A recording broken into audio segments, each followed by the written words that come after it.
પાંચ પીર રણુજામાં આવ્યા ત્યારે રામદેવજી પોતાના સેવક સાથે રણમાં ઊભા હતા. રામદેવજીએ પીરોને પૂછ્યું, ક્યાં જવું છે? તેઓ બોલ્યા, અમે પાંચ મોટા પીર છીએ. રણુજામાં રામદેવ નામનો એક રાજકુમાર છે, જે પોતાને પીર કહી પાખંડ ચલાવે છે. અમે તેને રોકવા જઈ રહ્યા છીએ, કારણ કે હિન્દુ ક્યારેય પીર થઈ શકે નહીં.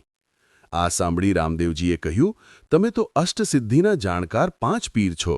ચાલો, પાંચ પીપળા પ્રગટાવો, જેથી તેની છાયામાં બેસીને વાત કરી શકીએ. આ સાંભળી મૂસાપીર ગુસ્સે થઈ બોલ્યો, અમારી પીરાઈનું પારખું લેવા માંગે છે? અમે ફૂંક મારીએ તો તું ભસ્મ થઈ જશો. ત્યારે રામદેવજીએ પરચો કર્યો અને ત્યાં જ પાંચ પીપળા ઉત્પન્ન કરી દીધા. પીરોને ત્યાં બેસાડ્યા અને પોતાની ઓળખાણ આપી. ત્યારબાદ રામદેવજીએ કહ્યું, પીરજી, હવે ખરલ અને સોટા કાઢો. હું અફીણનો ગોટો લાવ્યો છું.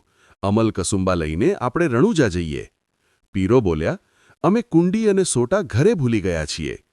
તરત જ રામદેવજીએ કહ્યું, મોટા પીર બનીને જૂઠું બોલો છો? તે તો તમારી જોડીમાં જ છે.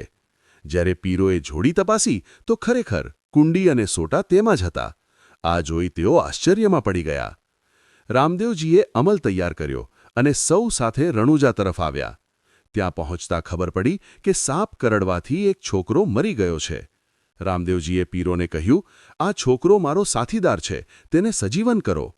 પીરો બોલ્યા કે હવે શરીરમાં વિષ ફેલાઈ ગયું છે, તેને જીવંત કરવું શક્ય નથી. ત્યારે રામદેવજીએ કહ્યું, ઊભો થા, ગામમાં હજારો પીર, સાઈ અને ફકીર આવવાના છે. એટલું કહેતા ચમત્કાર થયો અને છોકરો જીવતો થઈ બેઠો. આ જોઈ પાંચેય પીર આશ્ચર્યમાં પડી ગયા. ત્યાં ઊભેલા લોકોએ રામદેવ પીર કી જયના નાદથી આકાશ ગુંજાવી દીધું. સૌના આનંદનો પાર ન રહ્યો. મિત્રો, આગળની કહાની આપણે નેક્સ્ટ પાર્ટમાં જાણીશું. વિડીયોને લાઇક કરો અને કોમેન્ટમાં જય રામાપીર અવશ્ય લખજો.